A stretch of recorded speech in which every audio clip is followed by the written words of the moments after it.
కేటీఆర్ని నామమాత్రంగా అక్కడ పెట్టి కేటీఆరే తానే ముఖ్యమంత్రిగా అన్ని పనికిమాలిన నిర్ణయాలు తీసుకొని ప్రజల సొమ్మును దుర్వినియోగం చేసి కోట్లాది రూపాయల కుంభకోణం చేసి ఈరోజు బీఆర్ఎస్ ప్రభుత్వానికి చెడ్డ పేరు తెచ్చి ప్రజల్లో ఈరోజు టీఆర్ఎస్ అంటే కూడా అసహ్యం పుట్టే విధంగా చేసి ఈరోజు ప్రభుత్వం పడిపోవడానికి ముఖ్య కారకుడు కేటీఆర్.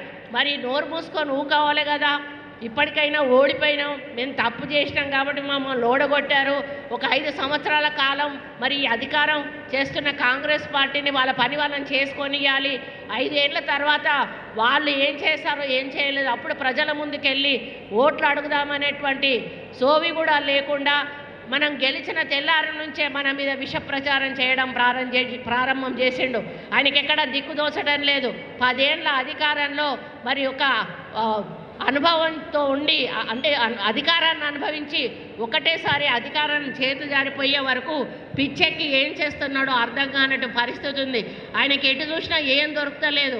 అటుపోయి ఇటుపోయి హైడ్రా అంటాడు, అటుపోయి ఇటుపోయి మూసి అంటాడు. అరే బాబు, మూసి గురించి నీకు తెలియదు ఏమున్నది?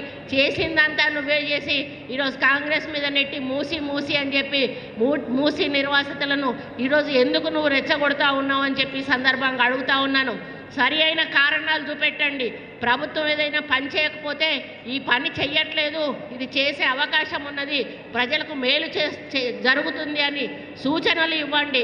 అంతేగాని ప్రభుత్వం చేస్తున్న మంచి పనులను ఇబ్బంది కలిగే విధంగా అడ్డుకుంటే మాత్రం సహించేది లేదు అని చెప్పి ఈ సందర్భంగా ఈ వేదిక మీద నుంచి కేటీఆర్ని హెచ్చరిస్తూ ఇప్పటి నుంచి అయినా కూడా ఒళ్ళు దగ్గర పెట్టుకొని ఆలోచనతోటి ఏ నిర్ణయమైనా తీసుకొని ప్రతిపక్ష నేతగా మంచి పరిపాలన మేము అందించే దిశగా సలహాలు సూచనలు ఇవ్వండి.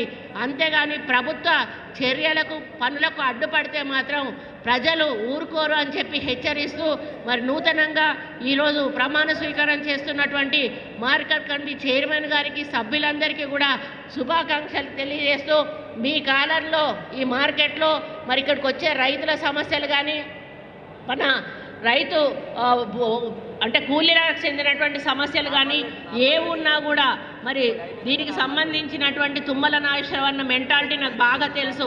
ఆయన ఏదైనా కూడా తనది అన్నట్టే తన సొంతం అన్నట్టుగానే చేస్తారు.